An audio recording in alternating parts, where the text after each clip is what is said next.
Merci le directeur général de la LONASE, M. Toussaint Manga, le secrétaire général de la LONASE, M. Seydou Mboup, le coordonnateur, M. Sertidan Senghor, et à l'ensemble du top management pour leur soutien indéfectible à cette journée.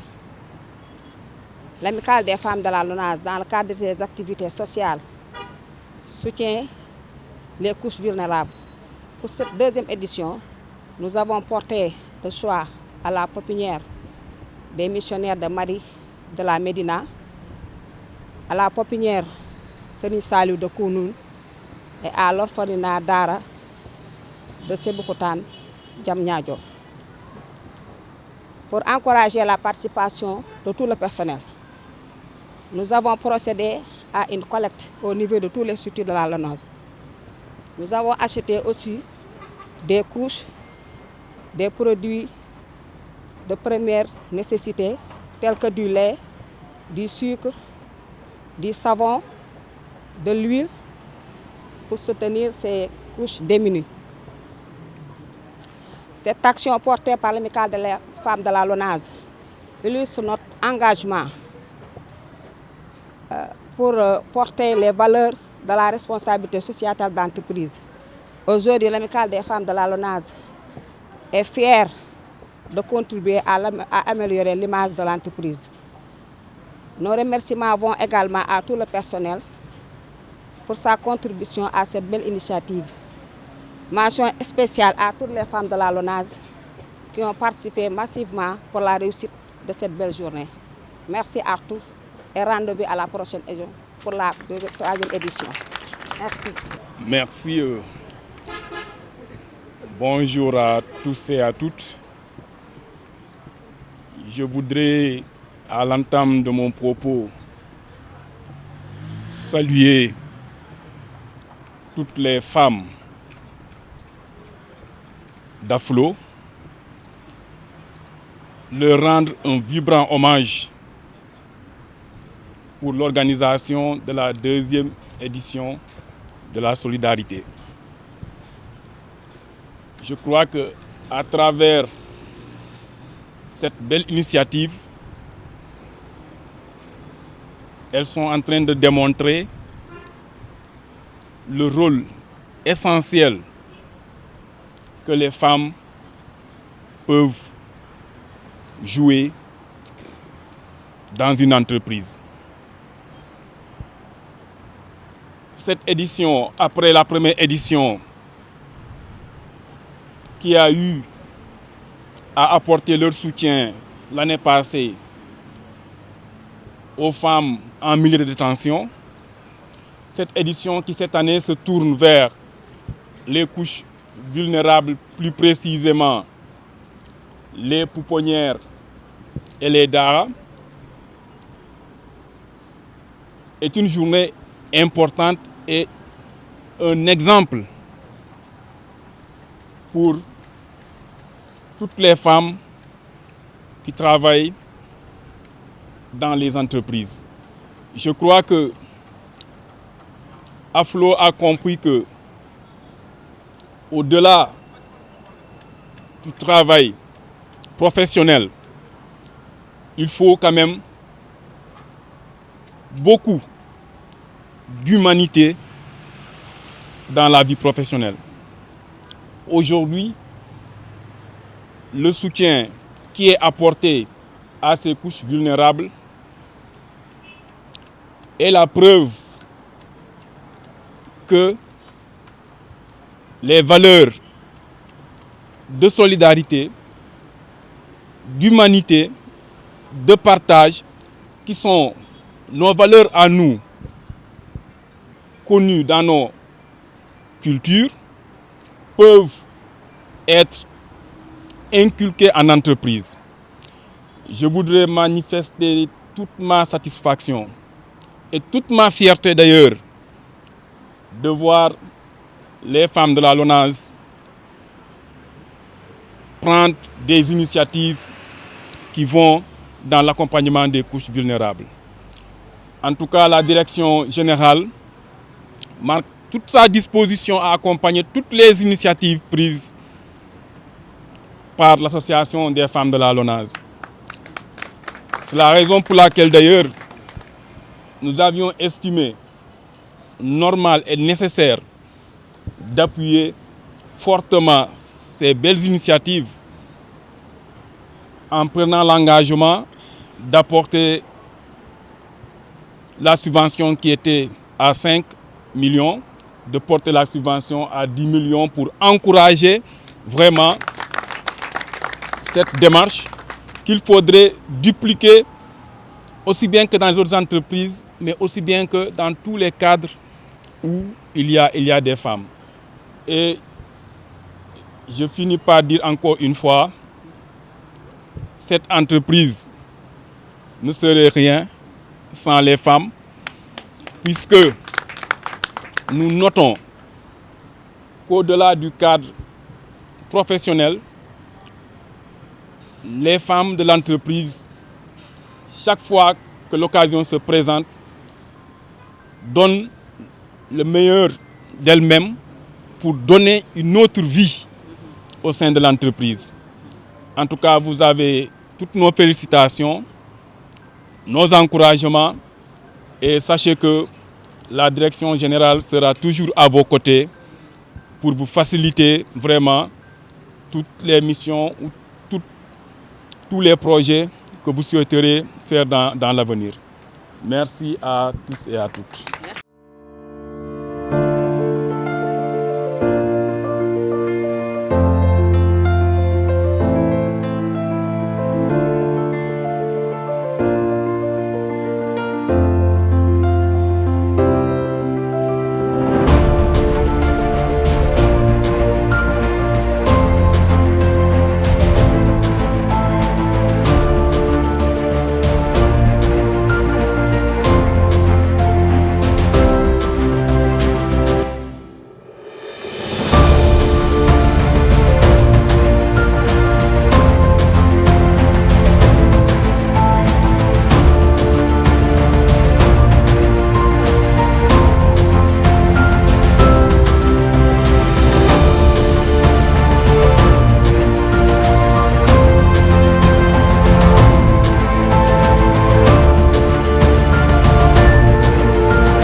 Bonjour à tous, bonjour en particulier à l'amicale des femmes de la LONASE, au nom des enfants de la Pouponnière, au nom de tout le personnel travaillant ici, au nom de toutes les sœurs, je vous souhaite la bienvenue et je vous redis de tout cœur un grand et sincère merci. Un mot plus grand que merci, si je le trouvais, j'allais vous le dire, oui. Parce que c'est vraiment un geste très louable, noble que vous venez de poser. Un grand merci au directeur de la LONASE qui vous a accompagné et vous a permis de réaliser cette œuvre, cette action que vous venez de mener. Merci à vous, Madame Cissé, pour avoir diligenté. Depuis l'autre jour, vous avez appelé plusieurs fois, on va venir, on va... Merci beaucoup. Ça m'a beaucoup touchée. L'équipe qui était venue également, je ne peux pas tout dire, même ce que je ressens. Parce qu'en vous écoutant ce jour-là, c'est vrai, j'ai retrouvé des collègues, des promotionnaires. On a fait la formation ensemble, ça m'a beaucoup touchée, ça m'a motivée, ça m'a donné beaucoup de la joie. Mais derrière elle, je voyais vraiment toute une équipe. Et je ne cesse de le dire, là où est la femme, ça ne peut que marcher si nous le voulons. Si nous ne voulons pas, c'est autre chose. Mais si nous désirons et si nous nous mettons debout pour faire marcher une chose, Dieu nous aide, Dieu nous accompagne. Et pour cela, je vous dis un grand merci. Un grand merci pour tous ceux qui sont derrière vous, qui vous ont aidé, qui vous ont soutenu pour pouvoir réaliser tout cela. Ces enfants, ce sont vos enfants, ce sont nos enfants. Ce sont les enfants du pays. Peut-être Dieu a permis qu'ils vivent cette situation maintenant au début de leur vie. Ça leur est arrivé, ça peut nous arriver nous autres, ça peut arriver à d'autres. Mais le fait de vous voir vraiment vous mobiliser, ce n'est pas la première fois, Madame Cissé vient de le dire, c'est en votre deuxième édition. Et je prie que le bon Dieu fasse que vous puissiez chaque jour faire quelque chose pour eux. Vous le faites pour eux, mais je suis convaincue que vous êtes sûr que vous le faites pour le bon Dieu. Parce que ce sont des innocents qui n'ont pas choisi de vivre cette situation. Mais vous êtes convaincus que votre mission est là aussi. Et vous avez accepté de le faire. Que Dieu vous bénisse. Qu'il bénisse vos foyers. Qu'il bénisse votre entreprise. Qu'il bénisse ces enfants qui sont là. Que demain, Dieu mette aussi dans leur cœur une grande générosité, un grand désir de partager, le souci d'aider l'autre. Qu'ils soient eux tous des grands et des grandes dames, grands hommes dans notre nation. Je vous remercie. Merci beaucoup.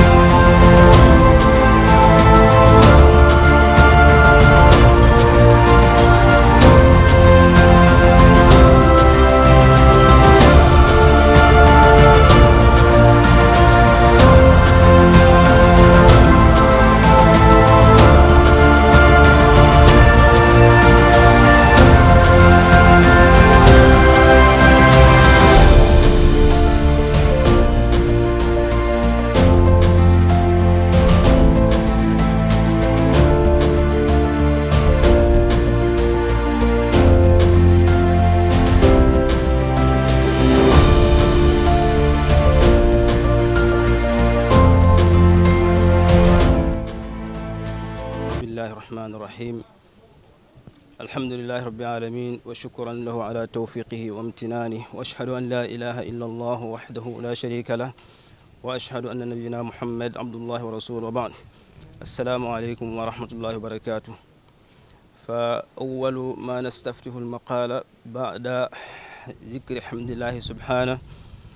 نشكر الله جل في علا على هذه النعمه العظيمه نشكره على ما من علينا ومن هذه المنة هذه النعمة التي قد أتيتموه في هذا المكان المبارك فنسأل الله أن يدوم ginnaaw bu ñu sante borom bi subhanahu wa taala di seedane borom bi rek moom mooy kenn di julli ci suñu sang Muhammad alayhi salaatu wassalaam ñoo ngi leen di nuyoo bu gën ci nuyoo mooy nuyoo islam xam naa kaddu gi nag du sori kaddu sant lay doon ginnaaw bu ñu sante borom bi di sant mbooloo mi nga xam ne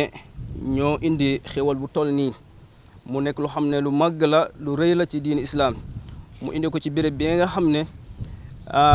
ki ko xalaat ba def ko fi te moo nekk suñu kilifa bu mag te mooy Cheikh Ibrahim Niang di ko ñaanal borom subhanahu wa taala yàlla wéral ay cëram ginnaaw bi itam moom fàttewul la nga xam ne mooy def lu baax ni ko yàlla subhanahu wa taala rootale ci alquran al karim mu xalaat ba taxawal lu toll nii ci fii ñu dajale woon fii lu tolloog 300 xale ya nga xam ne ñu ngi taxaw ci lépp lu xam ne moo war ci ñoom ci jàngal leen ak taxaw ci seen i lekk ak seen i wér-gu-yaram ak lépp loo xam ne nit ki daf koy soxla rek ñu ngi ciy dox seen i jéego ginnaaw loolu nag yàlla dogal ñu amaat ay partenaires ya nga xam ne ñëwaat fii doon def seen i doole loolu nag lañ ci wax ci jiitu mooy def lu mel ni borom bi subhanahu wa taala soññ na ko ci ayat yu bëree bëri ci alquran karim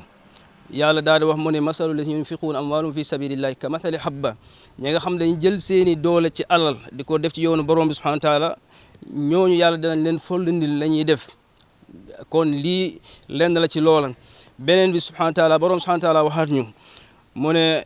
wa qul i'malu fa sayara allahu amalakum na ngeen liggéey def leen xëy na yàlla li ngeen di liggéey yàlla gis ko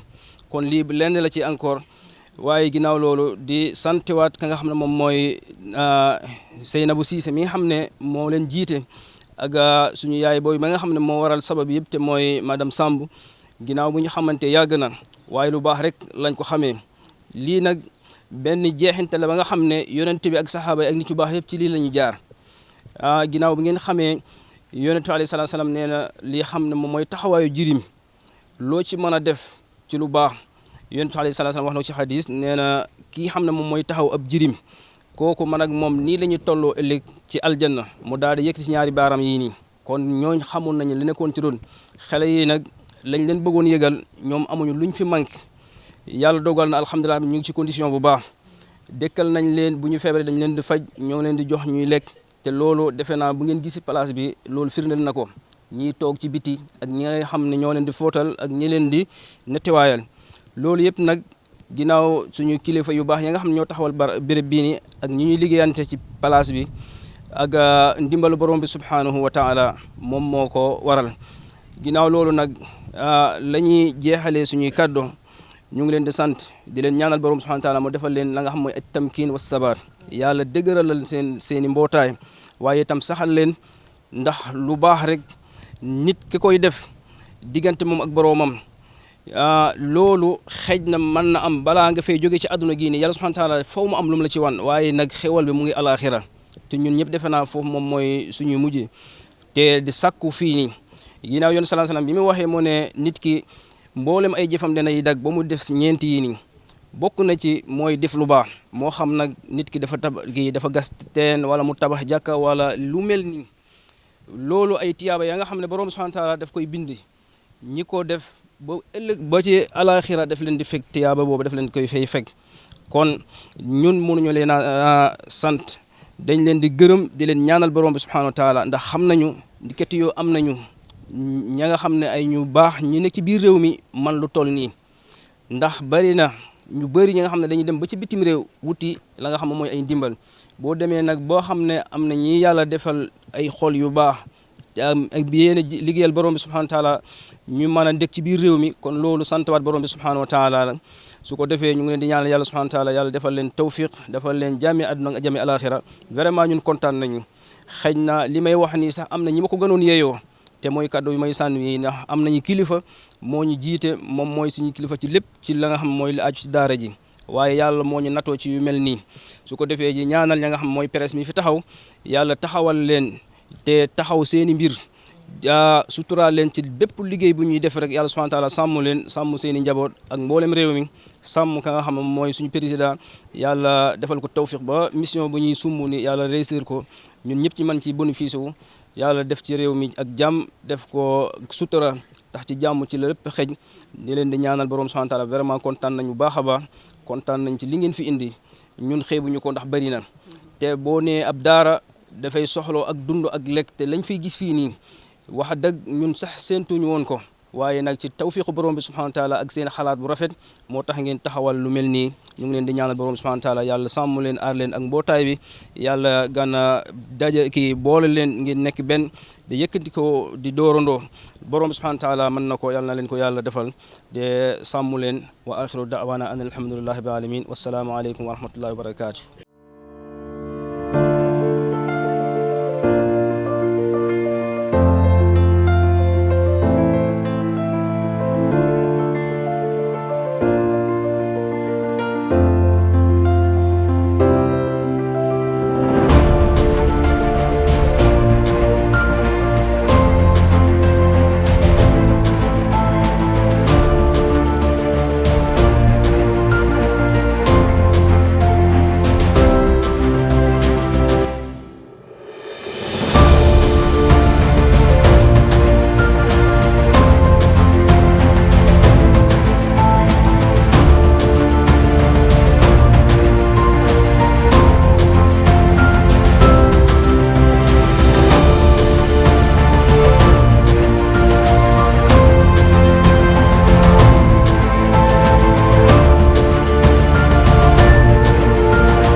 jàmm ju sax dàkk ju ànd ak wér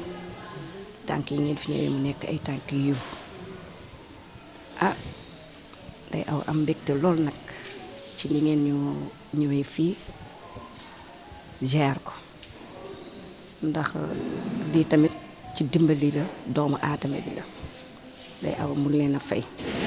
parce que niñ naan feccum liir bu neexee day jaa tëye ca mbagg ma kon boog yéen wàññiwu leen da ngeen ko yokkal parce que ay jirim lañu yore ak ay baayo kon ku ñëw fekk ci jirim ak baayo di leen dimbali kooku yàlla moo am seen fay yàlla na leen yàlla fay lépp lu ngeen fi ni yàlla na ko yàlla barkeel xale yi ngeen fi fekk si tamit yal na leen yàlla defal jàmm yàlla doon leen sutura moom mi toog ah du sens mérite la ci moom parce que dafa sonn kenn fekk ko ci mu tuddee daara ji sëñ Saaliw ku ñëw mu indi laajul kenn dara demandewul kenn dara mais yàlla moo ciy jàpp ndax bàyyi ko yore yor jirim yàlla moo lay jàppale te moom miy toog wax dëgg yàlla njaboot gi yëpp njabootam la daa mel ni moom leen moo leen jur sukk jur leen du dem fenn du dem du dikk ndax xale yi su guddee du nelaw ndax xale yi kon boog jaraaboot ñii tamit yal na leen yàlla fay bu déwénee yal na ëpp li ngeen fi indiwaat tànk yi ngeen fi ñëwee yal na nekk tànk yiw ngeen di ñibbi yal na nekk tamit tànk mbégte yàlla bu ngeen am ndog macha allah yal na leen yàlla defal jàmm yàlla dool leen sutura ci barke yonente bu tedd salaatu alayhi wa sallam. leen di nuyu di leen di sant di nuyu amicalu LONASE bépp jigéen bu fa nekk ak képp ku fa nekk di jiital nuyoo bi suñu présidente amicalu LONASE di si teg présidente am yi adjointe yi di nuyu aussi njiit di ku si mel ni Toussaint Manga nga xam ne liggéey bi yëpp moom tamit jàpp na si mais ñuy sant rek ku mel ni présidente bi ndax bañ ko wonee orphelinat bi ba tey delluwul ginnaaw chaque jour dinañu woo di ñu nemmeeku keroog mu ànd fi ak ay naataangoom ay femmes ñu ñëw visiter fi depuis boobu daal bàyyiwuñu donc mu ngi jàpp si lii ngeen fi indi na lu ñu arrangé la lu ñu dimbale la luy dimbale njaboot bi la ndax au moins lu mu dee dinañ ko dund ay weer ñu leen di sant di leen di gërëm di leen di ñaanal yéen a xam li ngeen bëgg yal na ko yàlla def yal na leen yàlla fay yal na leen yàlla taxaw ni ko sama naataango bi waxee rek sama sœur bi yal na daal moo am fay yal na leen yàlla fay kontaan nañu trop parce que ndimbal dëgg ngeen fi indi di leen di sant bu baax di sant waa LONASE di sant ku mel ni Toussaint Manga Seynabou na bàyyiwuñu ko fenn